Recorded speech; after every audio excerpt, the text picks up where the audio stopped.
Hello dear students, अपन लोग solution chapter continue कर रहे हैं जिसमें मैंने आपके 4 पार्ट बना दिए और 5th पार्ट अपन आज स्टार्ट करेंगे। ओके, जिसमें मैं आपको आज स्टडी कराऊंगा colligative property.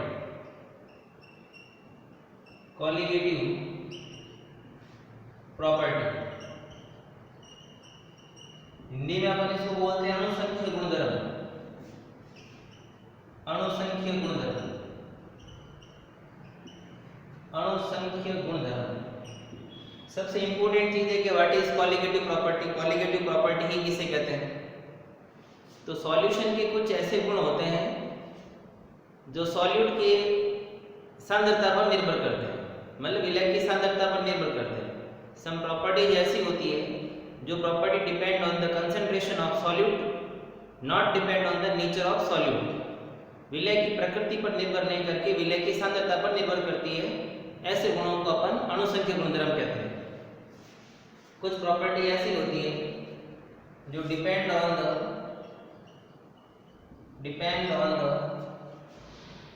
Particles of solute, और आप इसको बोल सकते हो कंसंट्रेशन ऑफ सॉल्यूट, सांद्रता पर निर्भर करता है। Not depend on the nature of solute, जो सॉल्यूट की नेचर पर डिपेंड नहीं करती। किस पर डिपेंड करता हो? केवल और केवल कंसंट्रेशन ऑफ द सॉल्यूट, मतलब सॉल्यूट के कितने मोल्स हैं, पार्टिकल्स कितने हैं, उसके ऊपर डिपेंड करता हो। ये प्रॉपर्टी है वो आपके 4 है जो आपके सिलेबस में 4 प्रॉपर्टी आपके सिलेबस में है। फर्स्ट प्रॉपर्टी है वो है RLVP, relative lowering vapour pressure. वाष्प दाब में आपेक्षिक अवनमन, वाष्प दाब में आपेक्षिक अवनमन। दूसरा है आपकी elevation of boiling point, elevation of boiling point. क्वथनांक का उन्नयन, क्वथनांक का उन्नयन बढ़ना। तीसरा है आपकी डिप्रेशन ऑफ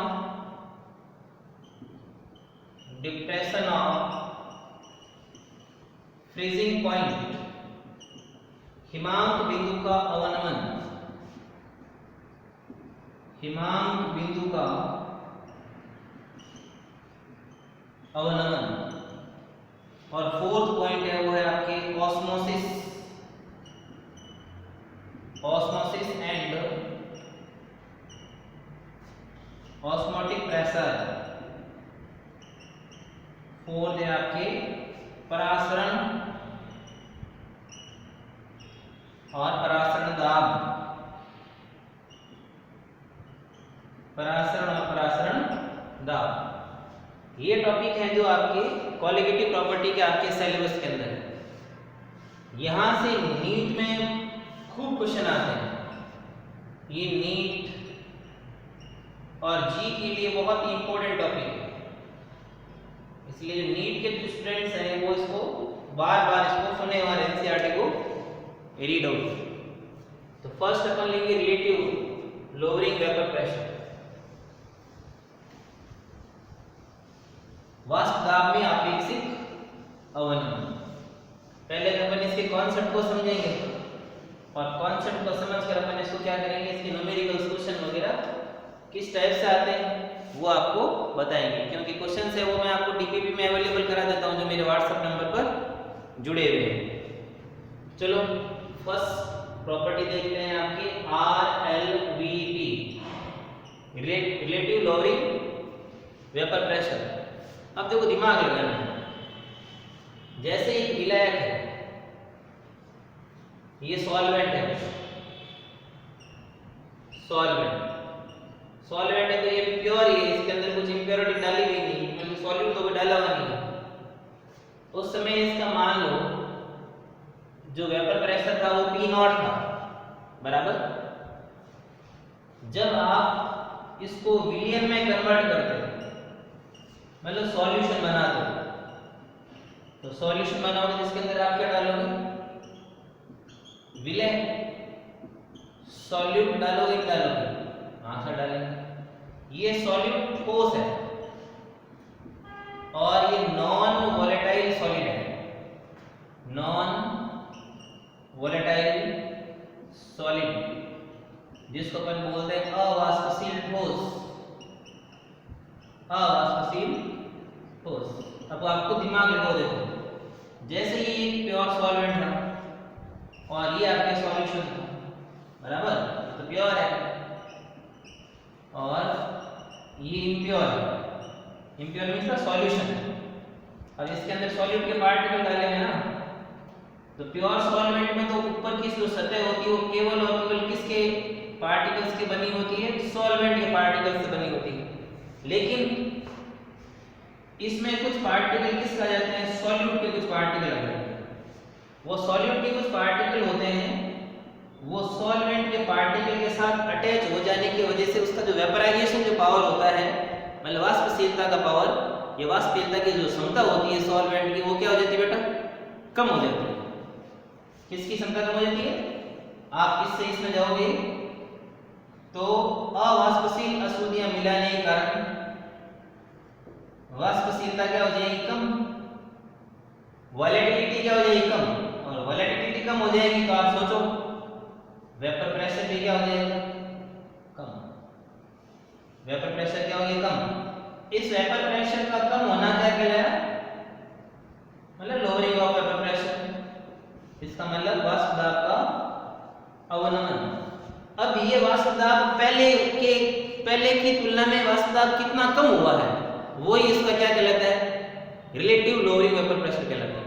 मतलब मान लो पहले इसका वेपर प्रेशर था P नॉट, अब इसका वेपर प्रेशर क्या हो रहा है, P1 हो रहा है, तो पहले की तुलना में ये कितना कम हुआ भाई, P नॉट माइनस P, ये इतना कम हुआ, पहले की तुलना में कितना हुआ कम, P not minus P upon P not. तो ये जो है ना, ये वाला, इसको अपन बोलते हैं RLVP, RLVP, मतलब पहले की तुलना में ये कितना कम हुआ है वो चीज देखी जाती है। इसको अपन ऐसे लिख सकते हैं del P upon P not, okay. ये है आपके क्या, RLVP। अब रिलेटिव लोअरिंग वेपर प्रेशर को राउल्ट के साथ अपन क्या करते हैं, कंपैरिजन, क्योंकि राउल्ट ने क्या किया था, वेपर प्रेशर और मोल फ्रैक्शन में रिलेशन फाइंड किए थे, ठीक है ना। तो अपन आगे की बात करते हैं। राउल्ट के अनुसार बहुत इंपॉर्टेंट है, मैंने राउल्ट का नियम आपको पढ़ाया था याद करो। कोई भी मान लो प्योर सॉल्वेंट हो, अब प्योर सॉल्वेंट में तो आप बताओ उसका जो वेपर प्रेशर होगा वो मोल फ्रैक्शन के इक्विवेलेंट होगा नहीं होगा, बताओ। According to Raoult, according to Raoult's law, जो वेपर प्रेशर होगा P, वो मोल फ्रैक्शन आंशिक दाब होगा या पार्शियल वेपर प्रेशर होगा, वो मोल प्रेशर मतलब मोल फ्रैक्शन के इक्विवेलेंट होगा नहीं होगा, होगा, पढ़ा था ना आपने, मोल फ्रैक्शन के इक्विवेलेंट होता है कौन, कौन, पार्शियल प्रेशर, किसका, सॉल्वेंट का।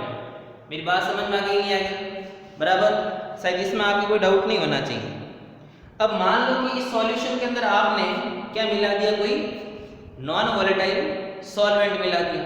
अब नॉन वोलेटाइल सॉल्वेंट मिला दोगे तो बताओ वेपर प्रेशर कम होगा नहीं होगा, होगा सर, वेपर प्रेशर कम क्यों नहीं होगा, आराम से होगा।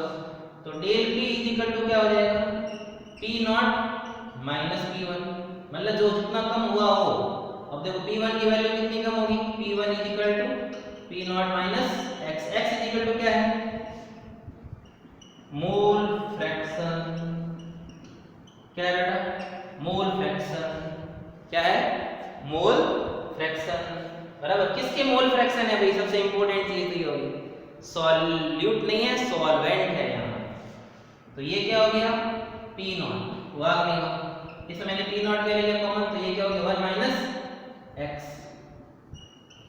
1 माइनस x। कोई डाउट? मेरे हिसाब से कोई डाउट नहीं है। अब मान लो कि मैंने ये सॉल्वेंट के मोल फ्रैक्शन माने तो मैंने इसको क्या मान लिया x1, तो ये भी क्या हो गया x1, तो ये भी क्या हो गया x1। तो सॉल्यूशन के अंदर जो टोटल जो मोल फ्रैक्शन होता है वो क्या होता है बेटा x1 + x2 = 1 होता है नहीं तो बताओ। तो x2 = क्या हो गया 1 - x1 हुआ नहीं। इसका मतलब ये x2 की वैल्यू मैं यहां पुट कर सकता हूं, no doubt. del p = p0 क्या हो गया x2। अब जो ये x2 है वो किसके पार्टिकल्स है सॉल्यूट के, सॉल्यूट का मोल फ्रैक्शन, सॉल्यूट का मोल प्रभाव, सॉल्यूट का मोल फ्रैक्शन बराबर। इसको अपन कैसे नोट कर सकते हैं p/p0 = x2 बराबर। del p = क्या है भाई बताओ p0 - p1/p0 = x2। इसका मतलब ये जो RL Vp है रिलेटिव लोअरिंग जो वेपर प्रेशर है वो सॉल्यूट के मोल फ्रैक्शन के इक्वल है। Relative lowering vapour pressure equal to the mole fraction of solute. बात सेट हो गई नहीं, बहुत इजीली सेट हो गई। इसका मतलब मोल है तो मोल में क्या होंगे पार्टिकल्स, किसके पार्टिकल होंगे सॉल्यूट के पार्टिकल्स होंगे। इसका मतलब वेपर प्रेशर वो किसके ऊपर डिपेंड कर रहा है number of particles, concentration of the solute. इसका मतलब ये अणुसंख्यीय गुणधर्म है, एक कॉलिगेटिव प्रॉपर्टी है। आगे चलते हैं, इसी में कंटिन्यू करते हैं। इसमें न्यूमेरिकल क्वेश्चंस कहां से आते हैं, न्यूमेरिकल क्वेश्चन किसी भी फॉर्मूले में आ सकते हैं, बट आपके कॉन्सेप्ट्स क्या होने चाहिए क्लियर होने चाहिए। कॉन्सेप्ट क्लियर नहीं होंगे तब तक काम नहीं चलेगा। फिर अपन देखो बात करते हैं p0 - p/p0 = mole fraction of solute बराबर। अब मैंने मोल फ्रैक्शन ऑफ सॉल्यूट में मान लिया मैंने n सॉल्यूट के मोल और कैपिटल N मान लिया मैंने सॉल्वेंट के मोल ऑफ सॉल्वेंट। तो बताओ ये x2 मोल फ्रैक्शन क्या हो जाएगा, मोल फ्रैक्शन ऑफ सॉल्यूट क्या हो जाएगा mole of solute upon total mole. Total mole मतलब सॉल्यूशन के मोल बराबर। वही तो मोल फ्रैक्शन होता है कि एक सॉल्यूशन के अंदर सॉल्यूट के कितने मोल है, वही मोल फ्रैक्शन है बराबर। तो p0 - p/p0 = n/n भाग में। कोई डाउट है तो बोलो इसमें, मेरे हिसाब से आपको कोई डाउट नहीं होना चाहिए। अब देखो अब मेरे को एक बात बताओ, आप सॉल्यूट की मात्रा ज्यादा होती है सॉल्वेंट की मात्रा ज्यादा होती है भाई, मात्रा ज्यादा किसकी होती है सॉल्वेंट की। इसका मतलब सॉल्वेंट के जो मोल होंगे वो सॉल्यूट की तुलना में ज्यादा होंगे कि नहीं होंगे, आप बात बताओ मेरे को। होंगे sir, it means capital N greater than N। इसके कंपैरिजन में N क्या हो जाएगा नेग्लिजिबल, तो नेग्लिजिबल हो जाएगा तो नेग्लिजिबल मान लो तो p0 - p/p0 = n/N। ये N क्या है मोल ऑफ सॉल्यूट, ये N क्या है मोल ऑफ सॉल्वेंट। सही मेरे हिसाब से यहाँ डाउट नहीं होना चाहिए। अब मोल क्या है N, मोल इक्वल टू क्या होता है बताओ बताओ ना, वेट अपॉन मॉलिक्यूलर वाट होता है ना, मास को मैंने क्या मान लिया दिया हुआ वेट W, मॉलिक्यूलर वेट मैंने क्या मान लिया स्मॉल m किसका इसके लिए, और सॉल्वेंट के लिए क्या मान लिया capital W upon capital M। तो इन दोनों की वैल्यू यहां पुट कर दें, कर दो sir p - p0 upon p0 - p/p0 = W upon M into capital W into M। अब न्यूमेरिकल क्वेश्चंस में आपको कुछ भी पूछ सकता है। न्यूमेरिकल क्वेश्चन है वो आपको मोस्टली क्या पूछता है molecular weight of solvent, molecular weight of solute, है ना। ये मॉलिक्यूलर वेट आपको हमेशा न्यूमेरिकल क्वेश्चंस में पूछे जाते हैं। मॉलिक्यूलर वेट ये आपको हमेशा पूछ जाते हैं। अब देखो मैं कुछ इसको भी मॉडिफाइड कर सकता हूँ इस फॉर्मूले में, कभी कभी ये मॉडिफाइड फॉर्मूला भी आपके आ जाता है। तो आपको टेंशन नहीं लेना। देखो बहुत सिंपल सी बात है, मैं मॉडिफाइड फॉर्मूले की बात करूं, मैं इसको उल्टा लिखूं तो जगह ऐसे कर दिया P naught upon P naught minus P is equal to N plus N upon N. इसको अपन ऐसे भी लिख सकते हैं, देखो P naught minus P is equal to N by N plus N by N. तो ये तो 1 हो गया, तो 1 हो गया तो क्या हो जाएगा P naught upon P naught minus P is equal to 1 upon N plus N. इस फॉर्मूले के बेस पर नीट में खूब क्वेश्चन आते हैं राउंड से रिलेटेड आरएल वीपी के। ओके, शायद मेरे हिसाब से यहाँ तक आपको कोई डाउट नहीं होगा। अब अपन नेक्स्ट बात करते हैं, किसकी बात करेंगे बताओ? नेक्स्ट क्वालिटेटिव प्रॉपर्टी की, और किसकी बात करेंगे? नेक्स्ट क्वालिटेटिव प्रॉपर्टी कौन सा था आपकी, याद करो। 4 क्वालिटेटिव प्रॉपर्टी मैंने भी आपको बताई थी बेटा। एलिवेशन ऑफ बॉइलिंग पॉइंट, बहुत सिंपल सा है। इनके ऊपर न्यूमेरिकल क्वेश्चंस खूब आते हैं, थ्योरेटिकल क्वेश्चंस बहुत कम आते हैं, न्यूमेरिकल क्वेश्चन खूब आते हैं, ध्यान रखना। इसलिए आपको न्यूमेरिकल क्वेश्चन का खूब प्रैक्टिस करना है इसके ऊपर। नेक्स्ट सेकंड क्वालिटेटिव प्रॉपर्टी थी आपकी एलिवेशन ऑफ बॉइलिंग पॉइंट, क्वथनांक का उन्नयन, क्वथनांक का उन्नयन, क्वथनांक का उन्नयन। अब देखो दिमाग लगाओ, आपको पता होना चाहिए vapour pressure and boiling point क्या होते हैं, इनवर्सली प्रोपोर्शनल होते हैं, ठीक है ना। जब वेपर प्रेशर का वैल्यू बढ़ेगा तो बॉइलिंग पॉइंट घटेगा, जब ये घटेगा तब ये क्या होगा, बढ़ेगा। बहुत ही सिंपल से कॉन्सेप्ट, रटने नहीं है। अब देखो आप दिमाग लगाओ, ये सॉल्वेंट था, सॉल्वेंट कौन था, प्योर। आपने इसमें क्या मिला दिया, सॉल्यूट, सॉल्यूट मिला दिया, क्या बन गया बेटा, सॉल्यूशन। सॉल्यूट मिला है, नहीं मिला है, मिला है, सब क्यों नहीं मिला है। सॉल्यूट कैसा है बेटा, नॉन वोलेटाइल है नहीं है। नॉन वोलेटाइल है तो बताओ इसके मिलाने से आपके हुआ क्या था, अभी जस्ट पीछे वेपर प्रेशर कम हुआ था, लोअरिंग ऑफ वेपर प्रेशर हुआ था। अब लोअरिंग ऑफ वेपर प्रेशर होगा तो एलिवेशन ऑफ बॉइलिंग पॉइंट होगा, नहीं होगा? Yes sir, elevation of boiling point होगा। यहाँ तक मेरे हिसाब से बहुत सिंपल सी चीजें हैं, आप इनको रटो मत, रटोगे तो आपकी प्रॉब्लम हो जाएगी। अब मान लो कि ये प्योर सॉल्वेंट, इसका मैंने बॉइलिंग पॉइंट मान लिया TB नॉट, क्या मान लिया, TB not, TB not, boiling point of the pure solvent. फिर मैंने मान लिया आपके boiling point of the solution, boiling point of the solution मैंने मान लिया TB।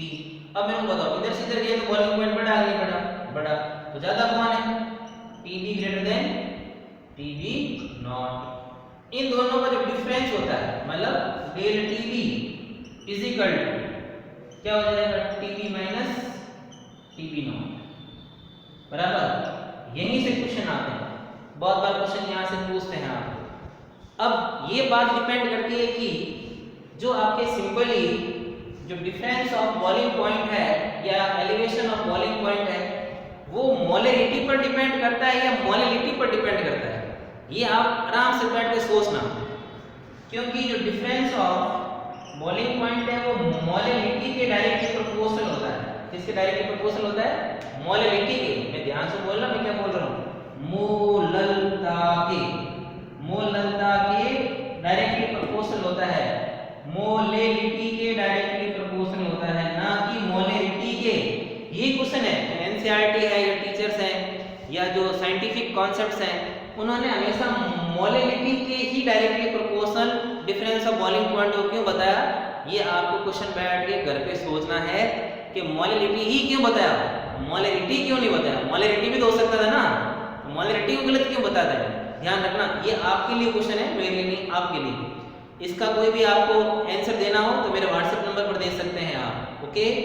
ध्यान रखना del TB is equal to KB into M। M क्या है, मोलिलिटी।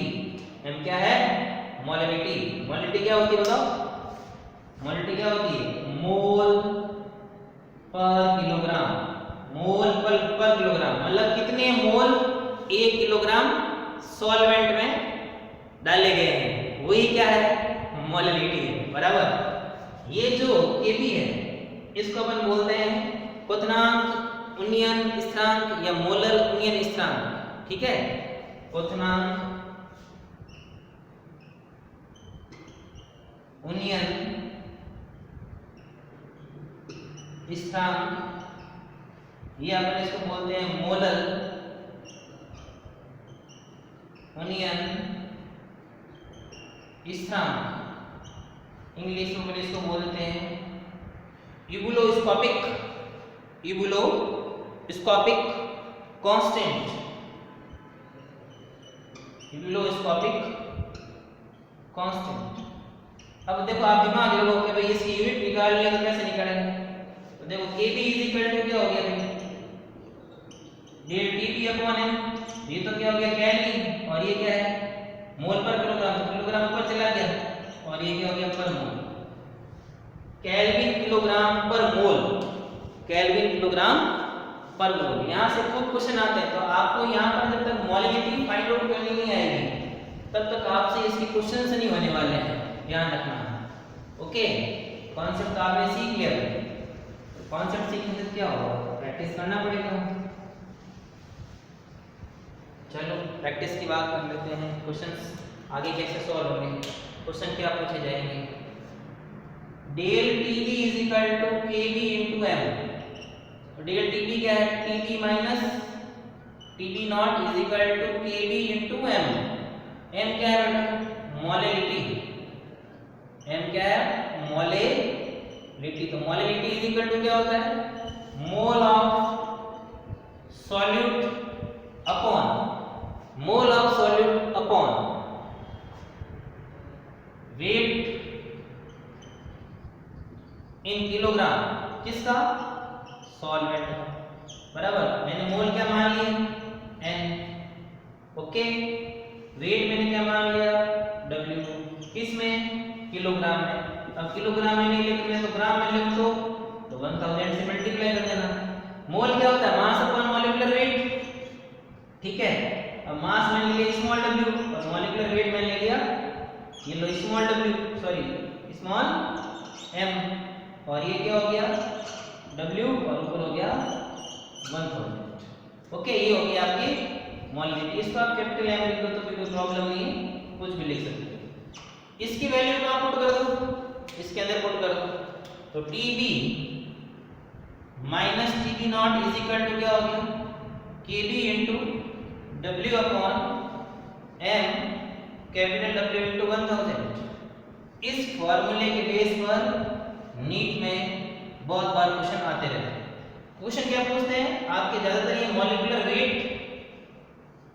फाइंड करने के क्वेश्चन आते हैं, मोस्टली मॉलिक्यूलर वेट फाइंड करने के क्वेश्चन आते हैं, क्योंकि इसी के बेस पर वो आपको मॉलिक्यूलर फार्मूला पूछ लेता है, जैसे सल्फर पूछ लिया, फास्फोरस का पूछ लिया, है ना, एटॉमिसिटी पूछ लेता है, कुछ भी पूछ लेता है, वो उसके ऊपर डिपेंड है क्या पूछे। अब देखो कभी-कभी क्या होता है कि डिसोसिएशन और एसोसिएशन होते हैं किसके अंदर, सॉल्यूशंस के अंदर। मतलब जैसे दो रिएक्टेंट थे, रिएक्टेंट आपस में जुड़ गए, ऐड हो गए, तो उनका क्या हो गया भैया, एसोसिएशन हो गया। और मान लो कोई एक मॉलिक्यूल था वो छोटे-छोटे टुकड़ों में टूट गया, क्या हो गया, डिसोसिएशन हो गया। तो डिसोसिएशन और एसोसिएशन के जो वैल्यूज होते हैं उनमें अपन नंबर ऑफ आयंस फाइंड करते हैं, और नंबर ऑफ आयंस फाइंड करने के लिए वन ऑफ कांस्टेंट का यूज किया जाता है। वन ऑफ कांस्टेंट एसोसिएशन और डिसोसिएशन के लिए कैसे फाइंड करते हैं ये मैं आपको नेक्स्ट क्लास में बताऊंगा। बट जैसे आपके मान लो यहाँ पर आप इसके न्यूमेरिकल क्वेश्चन की प्रैक्टिस करते हो तो ध्यान रखना del Tb is equal to I into Kb into m। ये जो I है ये वन ऑफ कांस्टेंट है, क्या है, वन ऑफ कांस्टेंट। इस वन ऑफ कांस्टेंट की जो वैल्यू एसोसिएशन और डिसोसिएशन के बेस पर फाइंड आउट की जाती है, ये मैं आपको नेक्स्ट क्लास में बताऊंगा। इसलिए इस फॉर्मूले को आप यहाँ ध्यान रखना, क्योंकि जैसे आप इसकी प्रैक्टिस करते हो तो आपके डाउट्स आ सकते हैं, ठीक है ना। तो जैसे ही आप करोगे ताकि कोई प्रॉब्लम आपकी नहीं आएगी, मेरे हिसाब से आपकी कोई भी प्रॉब्लम नहीं आएगी। इसलिए आपको इसके लिए डरना नहीं है कि ऐसे नहीं कि सर ने बताया नहीं, हम इसको कैसे करें। अब इसके लिए एनसीईआरटी में ग्राफ भी दे रखा है, देखना आप इस टाइप से, ठीक है ना। यहाँ इसने बॉइलिंग पॉइंट को शो कर दिया, ठीक है भाई, और इधर इसने आपके वेपर प्रेशर को शो कर दिया। तो उसमें देखना आपकी इस टाइप से वो ग्राफ बनाया हुआ है और यहाँ पर ये ग्राफ ऐसा हो गया, ये ग्राफ हो गया। ये तो सॉल्यूशन है, देखो ये कौन सा हो गया TB, ये कौन हो गया TB नॉट। इसका मतलब ये वाला जो बॉइलिंग पॉइंट है वो कम है, इसका मतलब ये प्योर सॉल्वेंट है, तो उसने ये ग्राफ प्योर सॉल्वेंट दे दिया। अब इधर ज्यादा प्रेशर क्या हो रहा है, सॉरी आपका बॉइलिंग पॉइंट क्या हो रहा है, बढ़ रहा है, तो ये देखो ये ग्राफ इसका, ये तो हो गया सॉल्यूशन का और ये किसका हो गया सॉल्वेंट। इन दोनों के बीच का जो डिफरेंस है वही क्या है डेल टी। ठीक है, तो यहाँ देखो ये तो कांस्टेंट वेपर प्रेशर आपने फाइंड आउट किया नहीं। तो ऐसे कर्व बेस में कभी कभी न्यूमेरिकल क्वेश्चन आ जाते हैं कि वेपर प्रेशर को कांस्टेंट रख देते हैं या तो वैल्यू दे देते हैं और केबी की वैल्यू दे देते हैं, फिर आपको मोलैलिटी पूछ लेते हैं, मोलैलिटी पूछ लेते हैं। ओके, तो शायद मेरे हिसाब से आपके यहाँ पर कोई भी डाउट नहीं आने चाहिए। तो आज आपने दो क्वालिटेटिव प्रॉपर्टी का स्टडी किया नहीं किया, कौन कौन सा, एक तो RL VP का स्टडी किया और दूसरा डेल TB का स्टडी किया। डेल TB मतलब बताओ क्या है डेल TB? डेल TB है आपके एलिवेशन ऑफ बॉइलिंग पॉइंट, क्वथनांक का अनियन। अब जो नेक्स्ट आपके टू क्वालिटेटिव जो प्रॉपर्टी बची, दो क्वालिटेटिव प्रॉपर्टी कौन सी बची बताओ, कौन सी बची? एक तो आपकी हिमांक का अवनमन और एक ऑस्मोसिस, ये ऑस्मोटिक प्रेशर, उनमें से भी खूब क्वेश्चन आते हैं। ओके, तो ये दोनों क्वालिटेटिव प्रॉपर्टी अपन नेक्स्ट क्लास में पढ़ेंगे और उसके साथ ही अपन एक क्लास और लेंगे जिसमें आपको फाइंड आउट करना सिखाएंगे मॉलिक्यूलर मास और एक में मैं आपको सिखा दूंगा वन टॉप कांस्टेंट। तो दो क्लास का टॉपिक और है, फिर आपकी कंप्लीट हो जाएगा। Okay, but thank you.